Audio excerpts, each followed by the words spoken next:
विश्वनाथ मारणा एसयूजे गंजाम जिला सभापति। कौन कहे पूरी बड़दाण्ड जो भाव महिला सांबादिक और गणमाध्यम प्रतिनिधि को आक्रमण करागला उद्देश्यमूलक भाव घटना को केमी देखुंत एवं पर्यटन कौन कार्यानुष्ठान नि देखो गतकाली जो प्रकार भाव घटना घटला यह एक लज्जाजनक घटना। सरकार जो कहते नारी आ माँ को सम्मान दौरान कले से जड़े महिला से सांबादिक हूँ कि साधारण महिला हूँ जो प्रकार घोषाड़ी बाड़ेबा विभिन्न अंग प्रत्यंग हाथ मारिकी टाणिकी खेलवा सहित कैमेरा पर्सन को तले पकड़ चकुड़ी बाड़ेबा ये सब बहुत बड़ निंदनीय घटना। आम एसयूजे तरफ आपको दृढ़ निंदा करूँ। सरकार को आम बारंबार कहूँ एवं भी कहूँ जेहेतु सांबादिक मानकर सुरक्षा कौन प्रकार पदक्षेप ग्रहण करना आज पर्यटन सरकार तार प्रतिफलन हूँ जी भी चाहूँगी सांबादिक को माड़ ही अरे से खबर संग्रह करने तुमर कहार व्यक्तिगत ये को जाना जो खबर जोड़े सांबादिक संग्रह करने जाऊँगी से कहीं आक्रोश शिकार होती। द्वितीय घटना है आज जब सेवायत मैंने भी असुविधा था ए सांबादिक ही जाते खबर संग्रह करते न्याय प्रदान करते आज तांके अमानुषिक भाव जो भाव बाड़ेले जो प्रकार माड़ मारे जो अश्लील भाषा महिला सांबादिक को गाड़ी गलौज कले यह दुर्भाग्यजनक।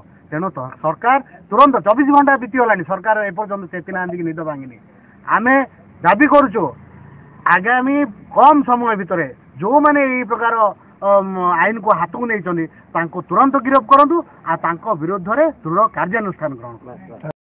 सर कौन कहे जो प्रकार गतकाली जड़े महिला सांबादिक देखु गतकाली जो जड़े महिला सांबादिका बड़ खबर जो संस्था सहित मुझे अच्छी भौणी जन गतकाली खबर संग्रह करने जोटा कि पुरी श्री मंदिर सम्मुखें विश्व प्रसिद्ध जगन्नाथ मंदिर जो रही खबर संग्रह करला बेले जो किसी गुंडा श्रेणी जो पंडा मान रही से अतर्कित भाव आक्रमण करते भौणी जन गुरुतर आहत होती सहयोग जी कैमेरा पर्सन रही सी गुरुतर आहत होती तुरंत डाक्तखाना भर्ती कर सब बड़ कथा हूँ पुलिस को उपस्थित एभली कांड घटी किंतु 24 घंटा बीतीगला पुलिस बर्तमान सुधा कौन जो मैंने संश्लिष्ट होती कार्यानुष्ठान ग्रहण करें बारंबार अभियोग करूँ।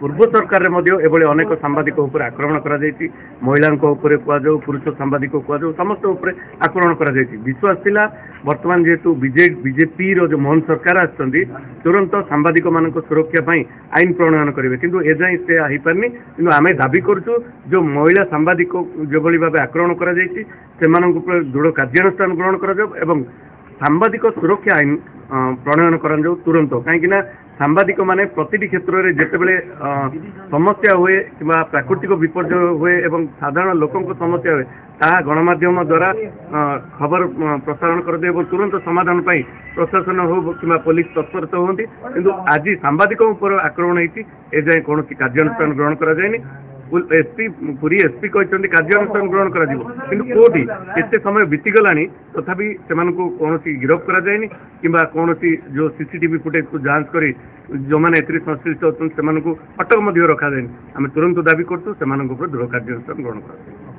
कौन कहे जो भाव सेवायत मैंने आक्रमण कर सांबादिका सहित अनेक गणमाध्यम प्रतिनिधि घटना केमी देखुं आम गतकाली जो घटी जाइए घटना को महिला सांबादिकों आक्रमण होता घटना को आम प्रेस क्लब ब्रह्मपुर पक्षर दृढ़ भाव निंदा करूँ। प्रहलाद साहू प्रेस क्लब संपादक आज आम प्रेस क्लब पक्षर एक डाकपत्र माननीय मुख्यमंत्री को उद्देश्य प्रदान करने को आसु दक्षिणांचल आरटीसी ऑफिस को। प्रथम कथा है पुरी रे जो संस्कार व्यवस्था सुधार आने दर्शन व्यवस्था सुधार आने को जो राज्य सरकार जो पदक्षेप नहीं ताहा आज पर्यंत समाधान हो पारानी जार प्रतिफलन गतकाली आम रविवार देखा मिली जड़े महिला सांबादिकों दादागिरी है से असदाचरण है प्रतिवाद कर गोटे महिला सांबादिकों अमानसिक भाव से आक्रमण कले सहित कैमेरामैन को आक्रमण कर घटना गोटे अति निंदनीय।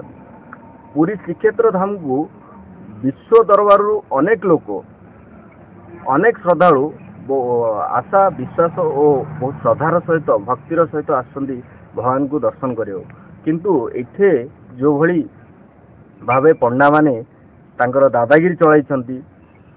ସେମାନେ ସାମ୍ବାଦିକଙ୍କୁ ମଧ୍ୟ ବାଦ ଛାଡୁନାହାନ୍ତି। ଶ୍ରଦ୍ଧାଳୁଙ୍କୁ ଏଭଳି ଭାବେ ବ୍ୟବହାର କରୁଛନ୍ତି, ମା ଆଗରେ ପୁଅକୁ ଏଭଳି ବ୍ୟବହାର କରୁଛନ୍ତି ବା ପୁଅ ଆଗରେ ମାକୁ ଏଭଳି ବ୍ୟବହାର କରୁଛନ୍ତି।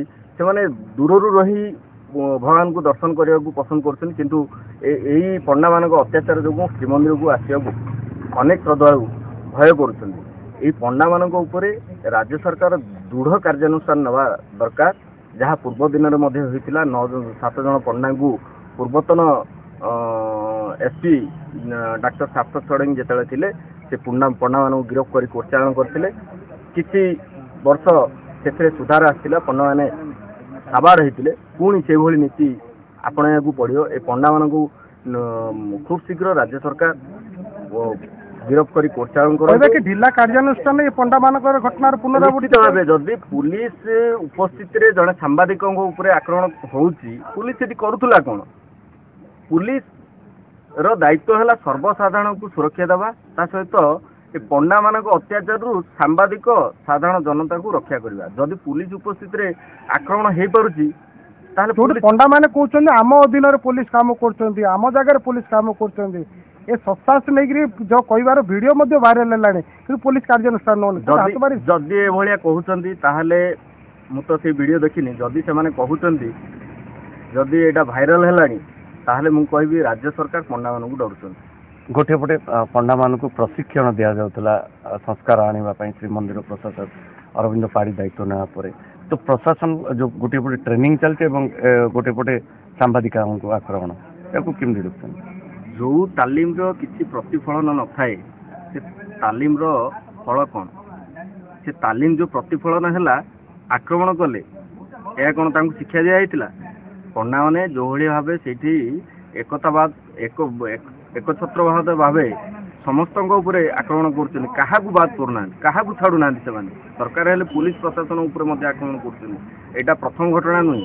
ପୂର୍ବରୁ ପୁଲିସ ପ୍ରଶାସନ ଉପରେ ଆକ୍ରମଣ କରିକି ସେମାନେ ଜେଲ ଯାଇଥିଲେ। ଏଇଟା ନୂଆ କଥା ନାହିଁ। ଯଦି ପୁଲିସକୁ ଆକ୍ରମଣ କରି ପଣ୍ଡାମାନେ ଜେଲ ଯାଉଛନ୍ତି, ତାହେଲେ ସାମ୍ବାଦିକକୁ ଆକ୍ରମଣ କରି ସେମାନେ କାହିଁକି? ସେମାନେ ଆଇନକୁ ହାତକୁ ନେଇଛନ୍ତି। ଜଣେ ମହିଳା, ସାମ୍ବାଦିକ ଦୂର କଥା, ପ୍ରଥମେ ଜଣେ ମହିଳାଙ୍କୁ ଅସଦାଚରଣ କରିଛନ୍ତି, ତାଙ୍କୁ ଆକ୍ରମଣ କରୁଛନ୍ତି। ସେଇ ଘଟଣାରେ ପୁଲିସ ଦୃଢ଼ ପଦକ୍ଷେପ ନେବା ଦରକାର।